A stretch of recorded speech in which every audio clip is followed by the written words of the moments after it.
Tonight, the National Disability Insurance Scheme to be overhauled in a bid to save billions of dollars.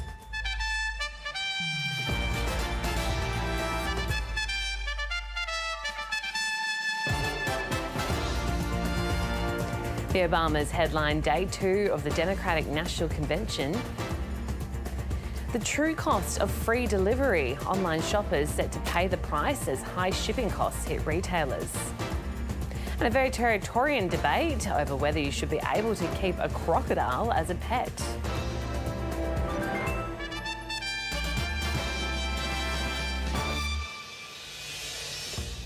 Hello, you're watching ABC Late News with me, Jade Barker.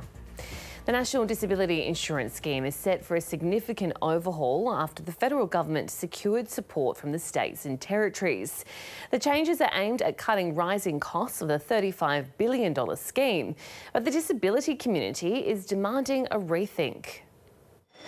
After months of hard-fought negotiations with the states and territories, finally a breakthrough. These are the first and most significant co-governance changes since the inception of the scheme a decade ago. Labor's proposed changes are designed to rein in the ballooning cost of the NDIS. It's growing at an unsustainable rate. Costs projected to grow by 14% a year would be reduced to 8% through a system based on need rather than diagnosis. Greater government powers to seize any account suspected of fraud, and a new definition of what constitutes an NDIS support that's still to be negotiated with the states and territories. We already provide significant additional support. We want to make sure that the federal government continues to recognise that as we move forward with the future changes to the NDIS. To get the states on board, they've been offered faster decision-making on new NDIS rules and a move from unanimous to majority support from premiers and chief ministers for rule changes with significant impacts on people with disability. In terms of the budget, the stakes for the government are high, but not as high as they are for the community. For many, the NDIS is what gives them safety and independence, and major disability representative organisations are urging senators to vote against this legislation tomorrow. Mr Shorten has been talking about making an agreement with the states and territories, which is great, but we were not there and we're not at the table. We're not scared of change, but we are scared of this bill. It puts our lives and our freedom and our rights in danger. The reality is that what we are doing is securing the future of the scheme, and that is what matters. The legislation is expected to pass the Parliament with coalition support. Claudia Long, ABC News, Canberra. America's former First Family has taken centre stage as the Democratic Party continues a 4-day party celebrating its presidential candidate. Barack and Michelle Obama received rapturous applause as they heaped praise on Kamala Harris and scorn upon Donald Trump. The president who broke barriers. I'm feeling fired up. Arguing for history to be made again. We have a chance to elect someone who has spent her entire life trying to give people the same chances America gave her. While he heaped praise on Harris, he was scornful of the man she's up against, Donald Trump. There's the childish nicknames, this weird obsession with crowd sizes. The 44th president was introduced by his wife, who's also wildly popular with the Democratic base. America, hope is making a comeback. Michelle Obama also skewered the man who replaced her husband as Commander-in-Chief back in 2017. His limited, narrow view of the world made him feel threatened by the existence of two hard-working, highly educated, successful people who happen to be black. Who's going to tell him that the job he's currently seeking might just be one of those black jobs? What was your highlight? Oh, Michelle Obama, definitely. Of course, the Obamas in their speech. Alabama. Kamala Harris was already the official nominee. Georgia. How do you cast your vote? So this year, the roll call was only symbolic, but still enthusiastically embraced by delegates. Turn out for what?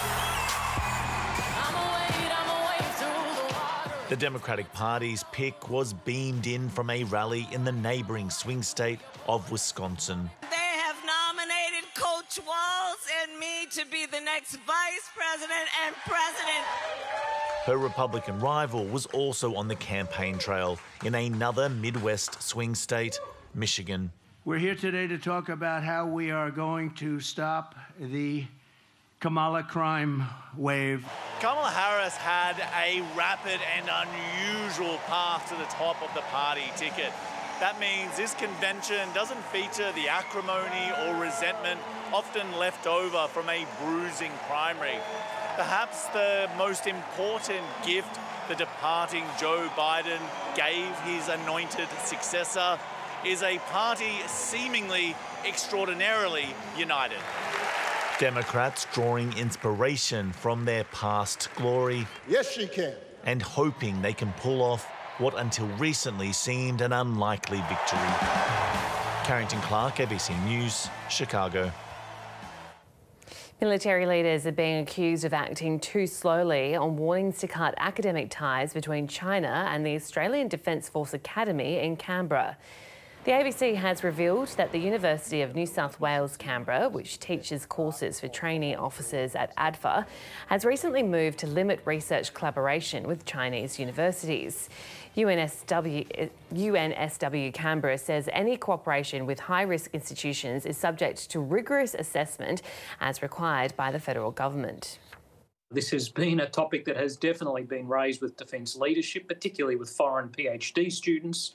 At the end of the day, this is the remit of DFAT to look at who comes to this country and gives them visas to study in these very important educational programs.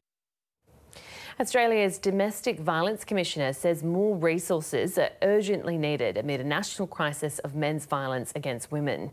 Michaela Cronin has delivered her first progress report on the national plan to end gendered violence. She says there's a critical need to talk more with men about their violent behaviour and put greater focus on sexual violence. The Commissioner also reiterated calls for more frontline services funding. Our service systems are overwhelmed, stretched beyond capacity. They are struggling to hold on to staff, and they are really at wit's end. A woman and her 2 children have survived a terrifying encounter in Sydney. Police say her estranged husband had travelled from Victoria armed with a gun to hunt them down. He also shot a member of the public who's now recovering in hospital. A woman was seeking refuge at her parents' Auburn home with her 2 children. They're from Victoria and she was trying to escape her husband, but last night he found them. The male became enraged, has smashed the front window of the premises and forced open the front doors but did not enter the premises. The 50-year-old went to the house just after 10 p.m, armed with a gun. He pointed it at his father-in-law, who is in his 70s, and pulled the trigger, but it failed to fire. He then turned the gun towards his mother-in-law and fired a shot into the house, which missed everyone inside. We heard the bangs and the people were screaming. Very scary. Yep. I'm very thankful at this stage that we don't have yet another DV-related homicide on our hands. The man left the home and tried to carjack another man and his teenage daughter nearby. He fired a shot into their car, hitting the 55-year-old driver in the neck. He was taken to hospital in a stable condition. Traumatic experience for his daughter that was in the car at the time that managed to contact 000. The gunman was found dead in a nearby creek several hours after he targeted his family. The couple had been together for 23 years and have 2 children, a 20-year-old son and a 15-year-old daughter. They were both here last night when their father fired a gun into the home.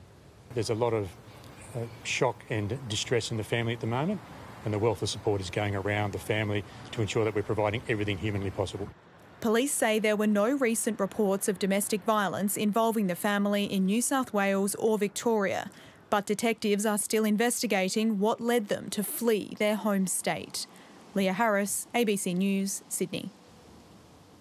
And if you or someone you know needs help, please contact 1800-RESPECT by phone or via the website.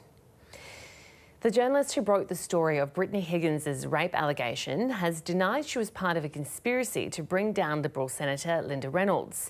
Samantha Maiden was giving evidence in the defamation trial brought by Senator Reynolds against her former staffer, Ms Higgins, over several social media posts. Ms Maiden said Ms Higgins had never expressed to her a desire to bring down Senator Reynolds. The reporter also denied being a conduit between Ms Higgins and Labor senators quizzing Senator Reynolds in Parliament. Ms Maiden said Senator Reynolds had told her she did not know if Ms Higgins had been raped, as she was not in the room at the time. In an audio recording of Ms Maiden's initial interview with Ms Higgins, the former political staffer says Senator Reynolds avoided her and hated her after the rape allegations became public in 2021. After a horror 48 hours on Victorian roads, safety advocates are calling on drivers to slow down and pay attention. Among the victims, a sports journalist and a delivery rider who are now part of the growing list of lives lost on our roads. It's a scene that's become all too familiar. Police combing through evidence, this time after an alleged hit and run involving a food delivery rider. We have these incidents night after night. It's on a weekly basis where we have a collision and the driver's failing to stop, and it's just not good enough.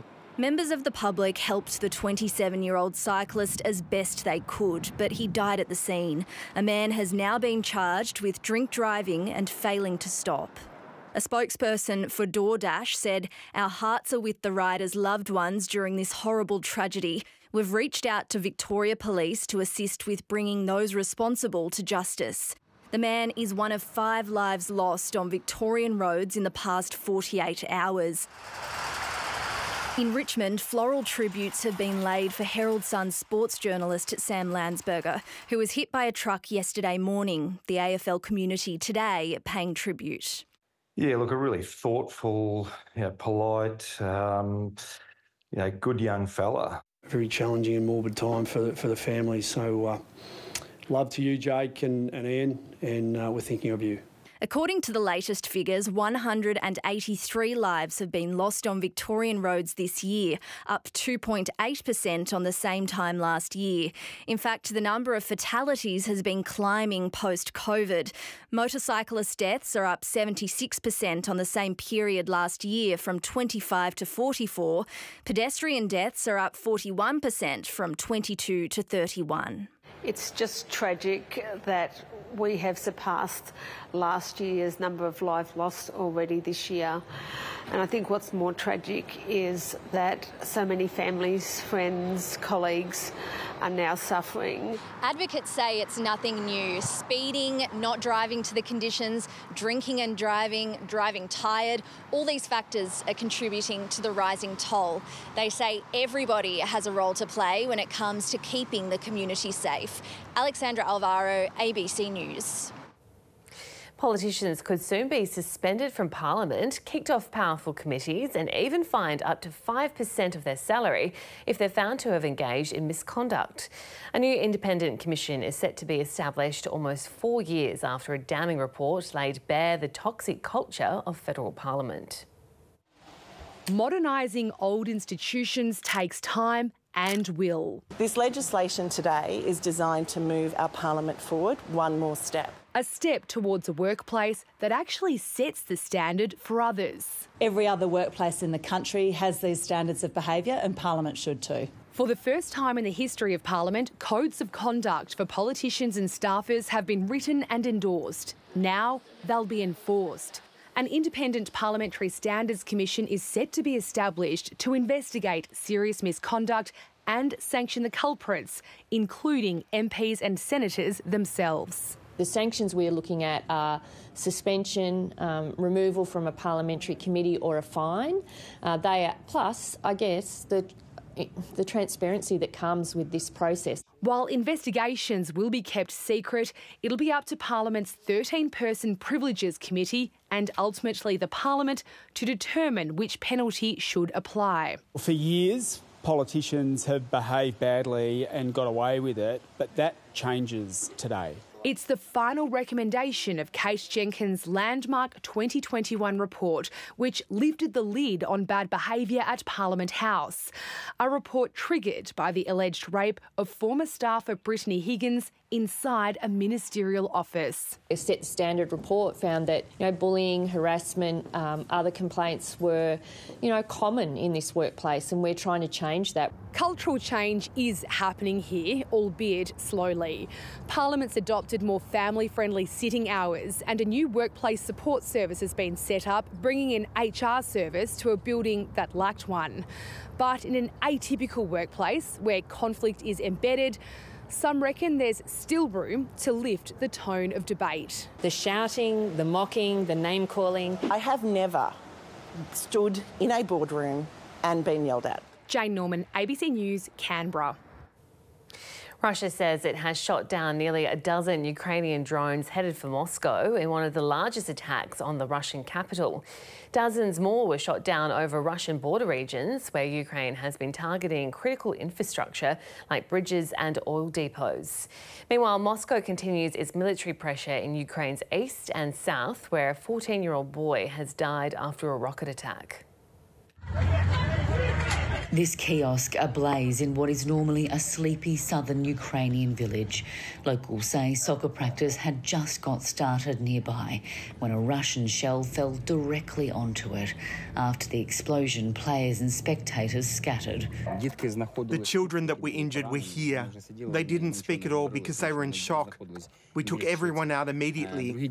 In Ukraine's northeast, residents have been enduring some of their most difficult days. The precarious calm in this region gone since Kyiv's cross-border offensive began. I've never heard such explosions. I went outside last night, it was burning over there, and the sky was red. A fortnight on, the Ukrainian military continues its advance on Russian soil, claiming it now controls nearly 100 settlements in Kursk. The operation has boosted Ukrainian soldiers' morale, but it's not clear how much the allies abroad support it. Volodymyr Zelensky revealing he didn't talk to Washington as his government planned the attack. When it comes to what their longer-term objectives are here, that's something that we're still discussing with them. And I would say, generally speaking, though, Russia has really struggled to respond. Vladimir Putin may not be close to winning the war against Ukraine, but he has a history of military success. His tough guy image has made him popular with many Russians. You have an inner need to defend this country and such courage. We're so proud of you. Chechnya was Putin's first victory. Now the once separatist Chechens are fighting for Moscow in Ukraine. Putin's visit a reminder of past glories, even as his troops today struggle against a much more formidable foe. Catherine Diss, ABC News.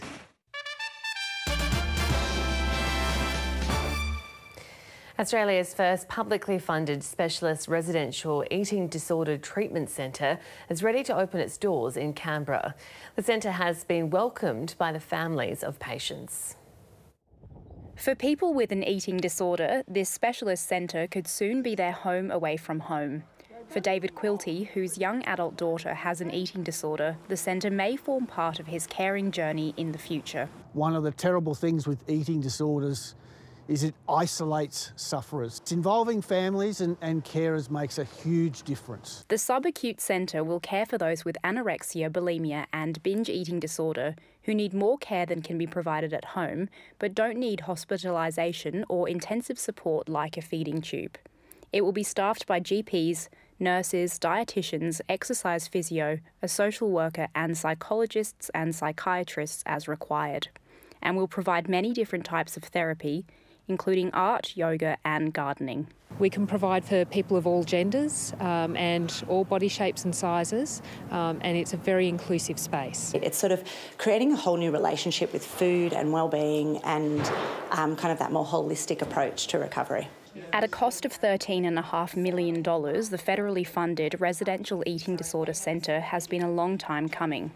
Funding was first allocated in the federal budget for this centre and several others like it around the country in 2019.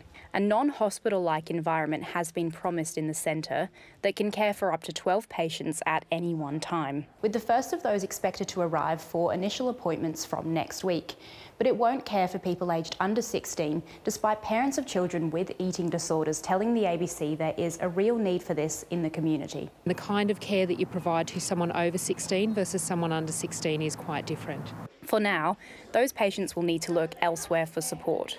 The centre's first residents will arrive early next month. Lottie Twyford, ABC News, Canberra. Many people have embraced the joys of shopping online with offers like free shipping and no-cost returns offered as enticements. But businesses are starting to wind back those sweeteners to help cut costs, with some risking customer backlash. Workers at this online lingerie retailer are packaging up hundreds of orders a day. Free shipping over $99 and otherwise it's $8.99, which is less than it costs us. But Curvy is now upping these costs as its own margins fall and delivery costs rise. Why can't you just give me free shipping on everything? With Australia Post rising their prices significantly, particularly recently, we don't have the margins to do that. Australia Post says its prices are competitive. Other retailers like the iconic David Jones, Kogan and Chemist Warehouse have also upped delivery thresholds in recent times. A lot of retailers have found how unsustainable it is to give away everything for nothing. Data from the tech company shows that fewer retailers are offering free shipping, with the number down 11% from 5 years ago. The average shipping cost has risen to more than $10. And retailers are now telling customers it'll take almost 6 days to get them an order. ShipIt's data also shows that retailers like ASOS are ending free returns. The challenge for a lot of retailers is if you've offered free returns, can I take it away? And as soon as you take it away, your sales drop. Environmental advocates say this might actually be a good thing because free returns have been incentivising us to buy stuff we don't necessarily know we want and then return it. Curvy only offers free returns on faulty products, and sometimes they don't always get back their own product. What's the weirdest return you've ever had? We've definitely had scissors, light bulbs. Delivering a shock in the mail for retailers. Amelia Turzon, ABC News. Dogs, cats, maybe even a goldfish are common pets, but what about a crocodile? Days out from the NT election, the two major parties are offering different views over whether to allow new permits for prospective salty owners. Roger Matthews catches crocs that threaten lives and property across the Northern Territory, but he'd rather see salties rehomed. It's disappointing for me because not everyone ends up on the slab. There's half a dozen people that I've had to knock back from having a pet crocodile. The seasoned crocodile handler says the Labor government's plan to not issue new licences left him blindsided. I had no idea that was going to be part of the plan of management at all. One of those prospective owners is Tom Hayes, heartbroken he can't live out a boyhood dream of owning an apex predator as a pet. It is from a farm. So now we're not quite sure what's going to happen. I can't help this big, old, beautiful animal. And that breaks my heart a little bit. Owners like Jo Langham, whose husband received a permit before the rule change, will remain unaffected. She says looking after her croc, Horry, is easy. No pet sitters, no walking, no coochie cooing required. But owning one of these beasts isn't for the faint-hearted and requires stringent safety conditions. It's not really something to be entered into lightly. You're still playing with a wild creature and you need to know what to expect. Owning one of these animals has become somewhat of a political battleground in the Northern Territory, with both the country Liberal opposition and the Labor Party staking their claims on crocodile pet ownership in an attempt to snap up votes. Let's remember they are an apex predator and probably not one that's best kept for captivity. In a statement, the country Liberal Party says it supports the rights of Territorians to own crocs as pets under a permit system, and it would review the new permit ban if elected. A truly Territorian political scrap. Miles Holbrook-Walk, ABC News.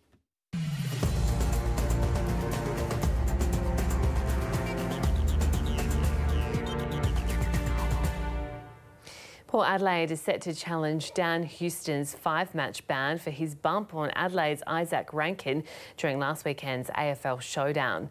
The suspension means the All-Australian defender might have played his last game for the Power, as the 27-year-old is said to want to move back home to Victoria. It's season over for one of Port Adelaide's most important players.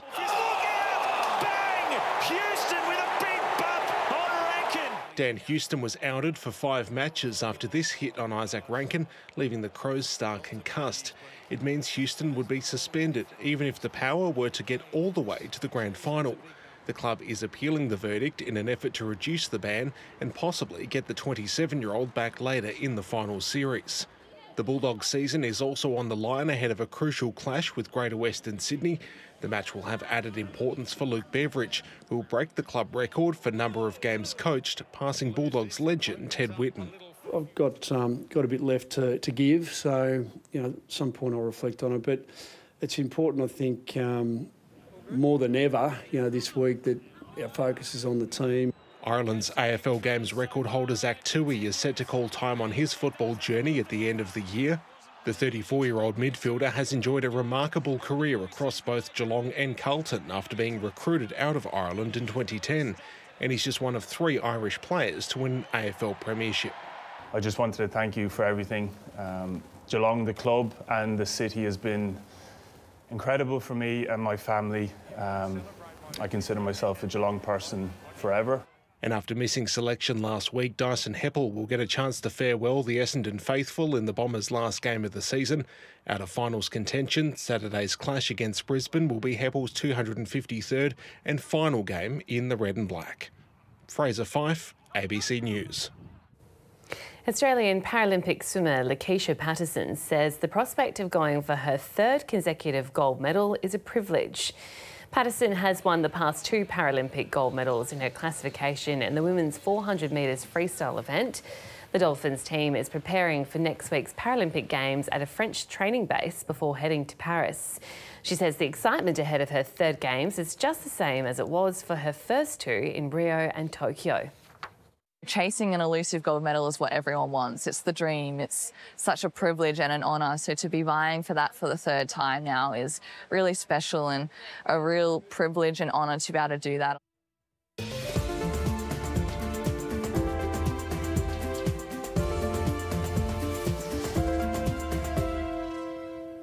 Taking a look at the forecast around the country, Brisbane's in for a sunny day ahead, reaching 27 degrees. Cloudy for Sydney, top of 22. In Canberra, possible shower with a top of 17 degrees. Melbourne, shower or 2, but then easing, reaching 18. In Hobart, shower or 2 and then becoming windy, reaching a maximum of 15 degrees. In Adelaide, a shower or 2, top of 19 degrees. Showers for Perth, top of 23. Darwin, mostly sunny day ahead, 35 the top there, and mostly sunny in Alice Springs too, with a maximum of 34. And that brings you up to date with ABC Late News. I'm Jade Barker. Thanks for your company.